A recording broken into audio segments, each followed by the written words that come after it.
Good evening. మీ ముందు మహేష్ బాబు తీసుకొచ్చి కూర్చోబెట్టా పెట్టామా? ఒక్కసారి ఆయన మాటలు చూశారు, రాబోయే రోజుల్లో చేతలు చూస్తారు. ఒక్కసారి ఆయన మెంబర్ ఆఫ్ పార్లమెంట్ అయిపోయినట్టుగా మీరందరూ ఊహించి ఒక్కసారి అందరూ నిలబడి ఆయనకి క్లాస్ కొట్టవలసిగా కోరుతున్నా. గట్టిగా గట్టిగా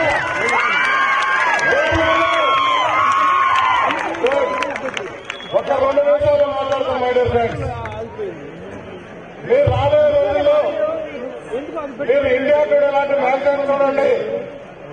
స్టీవ్ జాబ్స్ కానీ, బిల్ గేట్స్ కానీ, జుగర్బర్గ్ కానీ ఇటువంటి వాళ్ళ సరసన పెమ్మసాని చంద్రశేఖర్ ఉంటారు.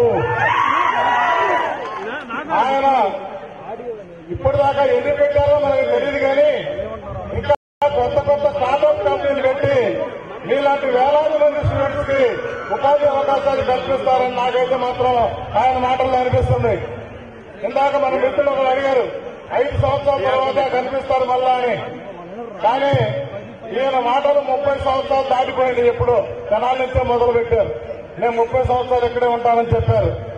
కానీ ఒకరు చెప్తున్నా, ఇవాళ ఢిల్లీలో ఎవరో పెమ్మసాని చంద్రశేఖర్ అంట గుంటూరు వచ్చారంట. ఆయన ఎప్పుడు మా లోక్సభకు వస్తారని ఎదురు చూస్తున్నారంట చాలా మంది. ఇవాళ ఒక పొలిటికల్ లీడర్ గా, ఒక పొలిటికల్ వ్యక్తిగా, లేకపోతే ఒక పొలిటికల్ సర్కారు మాట్లాడాల మన ప్రిన్సిపల్ గారి ఆలోచన ఏంటంటే ఆయనను చూసి మీరందరూ బాగా స్ఫూర్తి పొందాలనే ఆలోచనతో ఆయన మొన్న గుంటూరులో మన టీచర్స్ కు కార్యక్రమం పెట్టారో చూసిన తర్వాత ఓ డెసిషన్ తీసుకోవడం జరిగింది. చాలా మంది ఎంపీల సంగతి మనకు తెలియదు. ఆయన అయితే క్లియర్ గానే మనందరికీ కూడా చెప్పారు.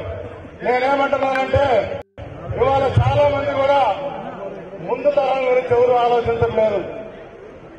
సమైక్యాంధ్ర ఉద్యమం అప్పుడు నేను చెప్పా, ఒక ముసలాయన ఎండాకాలం చెట్టు నీళ్లు పోస్తా ఉంటే ఒక చెట్టు కింద కూర్చుని ఆయన అడిగాడంట, ఒరే ముసలాడా ఇవాళ రేపు చచ్చిపోయేటట్టున్నావు, నువ్వెందుకు నీళ్లు పోస్తున్నావు అంటే, నేను ఎవడో నాలాంటి వాడు అంత ముందు నీళ్లు పోయబట్టే కదా నువ్వు చెట్టు కింద కూర్చున్నావు, అందుకని నేను నీళ్లు పోస్తున్నా, నా ప్రాణం పోయినా పర్వాలేదు అని ఆ ముసలాయన సమాధానం చెప్పాడు.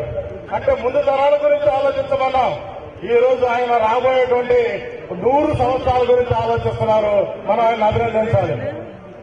రాబోయేటువంటి 100 సంవత్సరాలు మరి నా తెలుగు మీకు అర్థం కాలేదు. రాబోయేటువంటి 100 సంవత్సరాల గ్రాఫ్ ఆయన మైండ్ లో ఉంది. సో ఇటువంటి అకేషన్ లో పొలిటికల్ గా కన్నా నాకు మిత్రుడు శ్రావణ్ కుమార్ గారు, ఇంతమంది తాడికొండ ఎమ్మెల్యే గారు, ఆయన ఫ్రెండ్స్ అంతా కూడా మళ్ళీ నా ఫ్రెండ్సే. సో అటువంటి వ్యక్తి మా కాన్స్టిట్యూన్సీ కూడా తాడికొండే. సో నేను రాజకీయం గురించి మాట్లాడలేదు, కానీ మీరు ఒక్కసారి ఆలోచించాల్సిన విషయం ఏంటంటే సార్ చెప్పిన దాంట్లో ఎంతవరకు వాస్తవం ఉంది, చేస్తారా చేయరా అంటే ఆయన మీరందరూ ఇందా చూశారు. ఓ శ్రీమంతుడు ఆయనలోనే ఉన్నాడు, ఒక మహర్షి ఆయనలోనే ఉన్నాడు, ఒక భరత్ అనే నేను ఆయనలోనే ఉన్నాడు. కానీ ఇక్కడ భరత్ అనే లేనటువంటి వ్యక్తి ఒక ముఖ్యమంత్రి వరకే ఉన్నాడు. కానీ ఒకటే మీ అందరికీ చెప్తున్నా, మై డియర్ స్టూడెంట్స్, ఇవాళ మోడీ గారికి భారతదేశంలో విజిటింగ్ కార్డు అవసరం లేదు, చంద్రబాబుకు అవసరం లేదు, అమితాబ్ బచ్చన్కి అవసరం లేదు, చిరంజీవికి అవసరం లేదు, మరి అలాగే కోహ్లీకి అవసరం లేదు, ధోనీకి అవసరం లేదు.